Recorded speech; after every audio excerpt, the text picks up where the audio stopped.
I want to give a very loving hello to all of you. And I want to welcome those new seekers attending. I'd like to give you a few words before I get too far into the weeds. I try and keep things simple, but that only seems to work for a few short sentences. What seems so simple and logical and obvious to me sometimes can really put the mind in a funk. All of us go through that in our channeling. Sometimes we're talking to someone and we mention the word karma, and suddenly we've just lost our audience because they don't believe in karma. And here we were trying to light pedal it and be considerate, and it's so easy to just blow people away. They don't know anything about true spirituality. So I welcome you new seekers to the path. You're listening. You're interested in your own spiritual welfare. You look out into the world. It's not as satisfying as you want it to be. The way life works is after a series of hard knocks, and after many lifetimes, you start getting directed to a spiritual pursuit. You start asking the big questions. Naturally, whatever you investigate, one's very pessimistic, doubtful, even skeptical that who they're listening to or what they're hearing, is it truthful? Is it from God? Can I trust this person? I'm facing that right now as I talk to the new seekers that are hearing me for the first time. And I want you to know I understand your doubts, and I'm glad you have them. Having doubts is much better than being overly gullible and buying into anything you hear. And yet, you want a higher level of truth? You're searching for it? You know it's got to be there. So you're almost forced to go through the process and face your doubts and skepticism, at least until that time they can be removed. Well, this is a new seeker meeting right now on the Master Path. In my eyes, the beauty about this light and sound doctrine is that both the Master Path and its present master are less important than you are. I literally mean that. The living master and the master path itself are less important than you are. Self-realization must be the cornerstone of a true path. If the path isn't about your own self, something's wrong, and you should become suspicious. And that's why you, whoever you are, man or woman, that's what Master Path and the Living Master serve. You're not going to serve me. I'm going to serve you. And the Pure Path offers that incredible truth. The true path itself, when we talk about a path, the true path itself exists within your own consciousness. And the Master Path doctrine only highlights and directs you to it. That is the purpose of the Master Path. The Master Path is called Master Path because eventually you're going to be your own master and you are the sacred path. But this sacred path is not the outside institution of Master Path. The sacred path is right between your two eyeballs in the third eye, and that's where it starts. And the objective of the Living Master and his teachings, the light and sound teachings, are to bring you to that junction point just behind your eyes where you can start walking the true path back to the Godhead. The Living Master is only an outer representation of the truer Master, which already latently abides within you. Now that was a mouthful. Many new seekers look at the outer master and the first thing they're wondering is, man, is this guy on an ego trip? Why does he have the authority or the power? Who appointed him? Did he self-appoint himself, or is he literally a divine representative? You can't help but ask these questions, and that's why I'm taking the time to say, hey, I am not the true master. The true master abides within you, and he's already there. So anyone that feels trepidatious or leery of the outer master, I want you to know that I am only a representative of the true master. And if you want to find the true master, you have to go inside and discover the master there. That's called the inner master. Our true devotion and worship are to be directed to the soul and spirit already within us, but unknown to us at this time.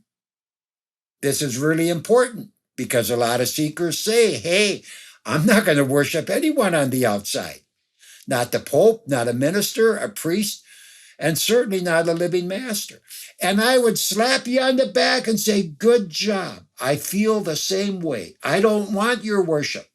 No, I'm just a way shower, and I'm pointing the way to the spiritual authority within you that deserves the worship and the devotion. The outer master and his teachings outwardly help us to realize our own indwelling soul and spirit. That's the whole accent. And this is what makes the light and sound teachings cultless, true, and pure.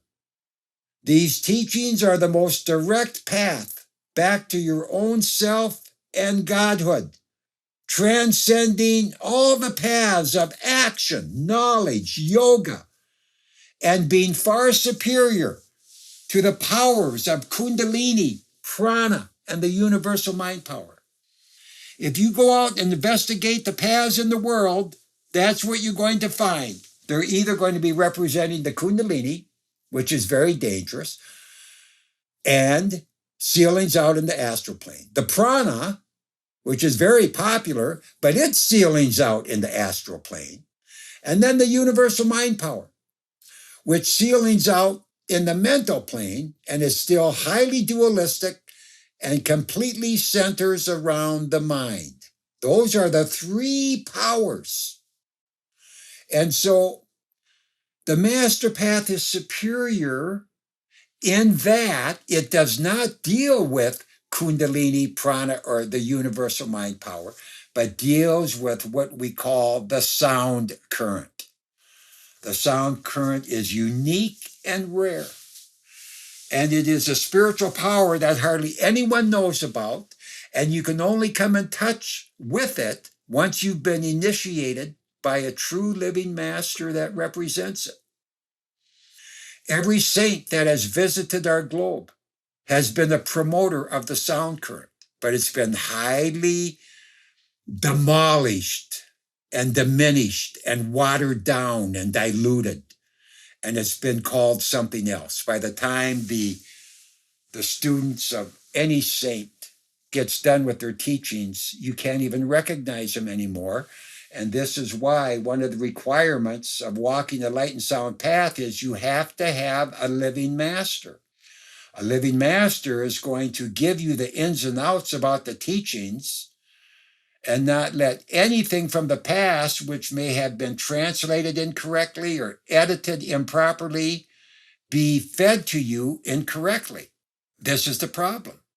There's always a living God-man on the earth at all times. There's been thousands of them. And when they've served their purpose, their divine mission, and left this world, another one takes their place. And you just cannot get out of the lower worlds depending on a master that's already served their purpose. The path has nothing to do with the psychic arts, psychotic as they are, or dabbling in religion, philosophy, the Ridhai or Siddhai powers, the mantic sciences, astral projection, positive thinking theories, and the like. It has nothing to do with any of those. At this point in your own evolution, and at this point in the evolution of our culture. If anyone still has faith and trust in institutions, they are nearly dead asleep at the wheel, heading straight for the ditch.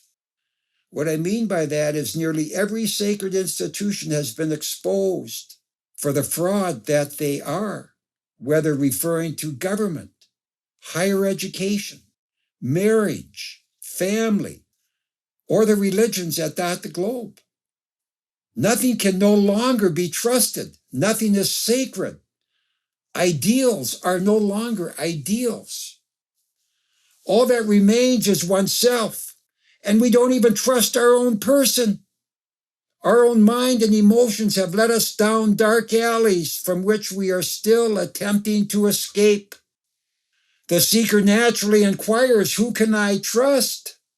No one is excluded from this distrust, not oneself, not spiritual institutions, nor even the master path. Trust has been so abused, it will be a challenge in getting it back, no matter who it might be. We simply don't trust anyone. All that is left to be trusted is soul, spirit, God, and truth. But where are these eternal verities to be found? The churches, temples, and ashrams have fallen into disrepute, and the wayward mind of the seeker has usurped soul's authority as well. Our soul can't even get a hearing. The mind and emotions drown it out. If you have arrived at this formidable juncture and also find yourself listening to this phone set saying you are in the midst of an auspicious event, if you can just but recognize it. It is said that when the seeker is ready, the master will appear, and it is for each seeker to determine if this moment has arrived. No one can tell or coerce you. It must be self-evident within yourself. Now, if you really are a new seeker and looking for the truth, there are several things that should be understood. Number one, we are not born in sin. Rather, we have been born and live under the principles of karma and reincarnation. The finality of heaven and hell do not exist. So you can drop the finality of heaven and hell. They do not exist. There's heavens, yes, but the way the Christians portray it, there's just one heaven, and if you don't buy into their program, you're going straight to hell, and that's it, man. You can throw that one out with the laundry. Here's another great truth. No soul is ever lost. The church uses that as a threat. A lot of paths use that as a threat, where the soul can be extinguished if it screws up badly enough. Sorry, that is not the truth. You can screw up awfully badly. We've all done it. We're all down here learning our lessons. But no one is ever lost. We will all get back to the highest level of heaven. It'll just take each one a different amount of time. Here's another point. There is a spiritual objective to all life. Now, I'm talking to you new seekers. You're sitting out there wondering what's going on. And I've just said, hey, there's a spiritual objective to all life. The objective is self-realization. Point 5. Every path and doctrine in the world has its role to play. The master path is constantly drawing distinctions between the various paths, but you will never hear the master badmouth a path or a doctrine because, as this last point just stated, every path and doctrine in the world has a role to play. The religions, the philosophies, psychomatic thinking, therapy, positive thinking groups, I don't care what it is. It's basically like saying every grade in the 12 grades of the educational system has its role to play.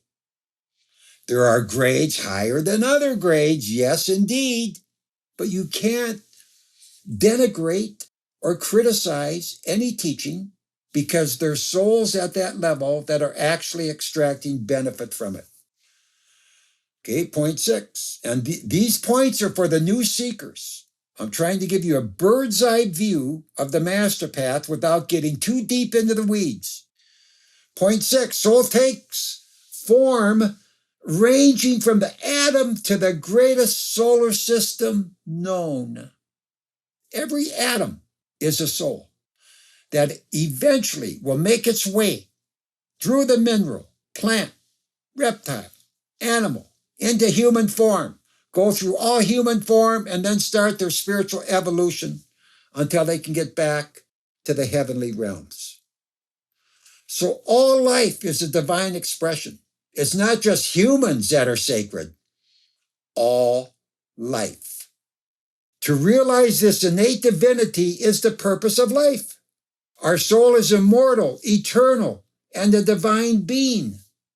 And we need, or the purpose of the journey is to realize this innate divinity. That's what life is all about.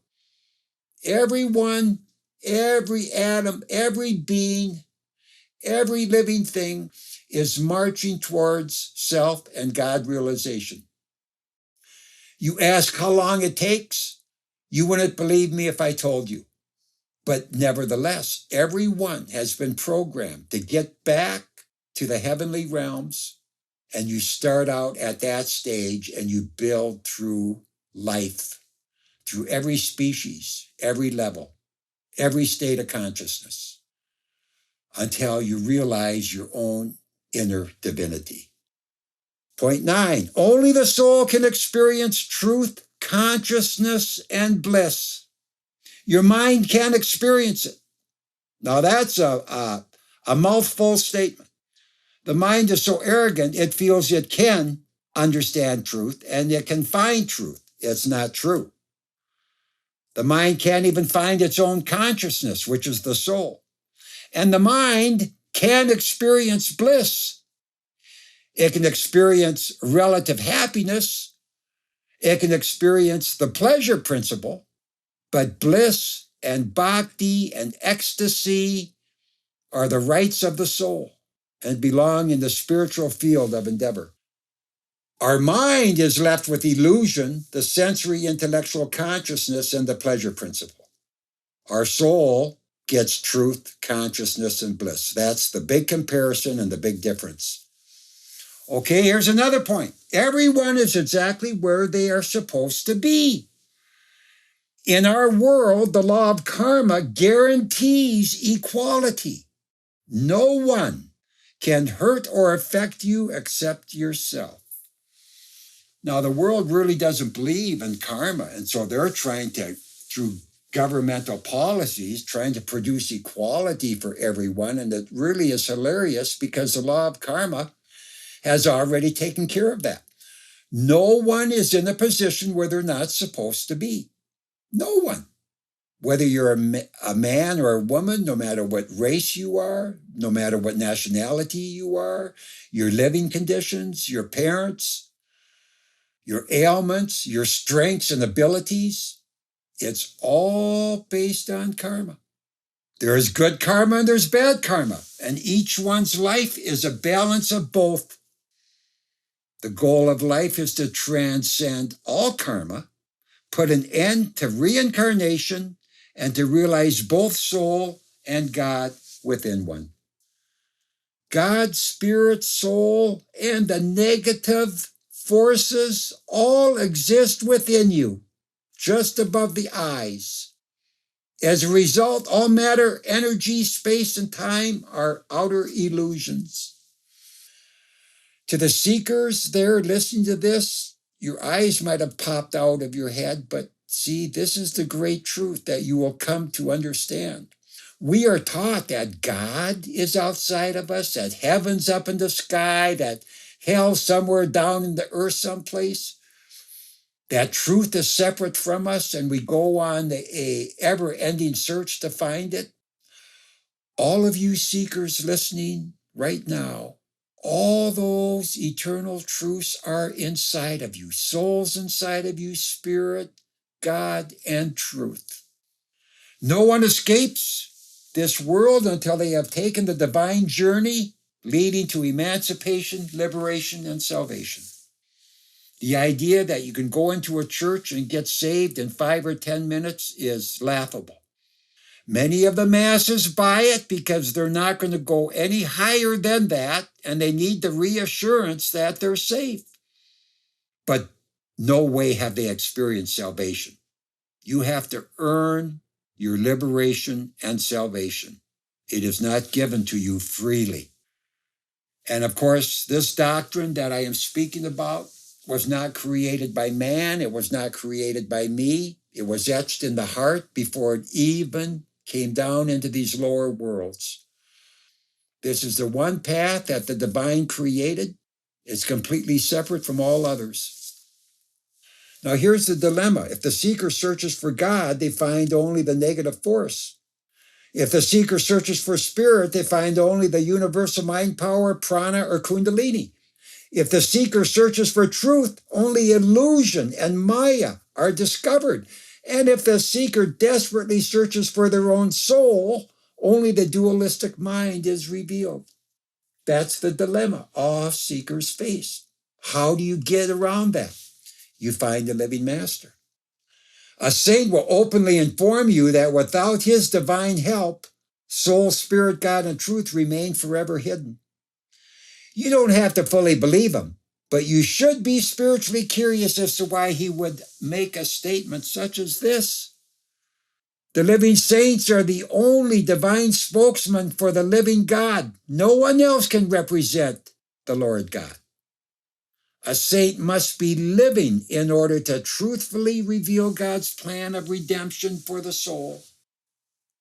By perusing and studying the Master Path doctrine, it is made crystal clear the divine plan of emancipation, liberation, and salvation of the soul. In closing, the Master would like to say, the ball is now in your court. Do with it as you please. If you are ready, you will at least swing at it. And if you swing at it, the Master will take notice. Okay, those are a few words I wanted to pass on to the new seekers. I know it's a head full. Everything that's been stated can be easily verified. I love you all dearly, and thank you so much for your interest.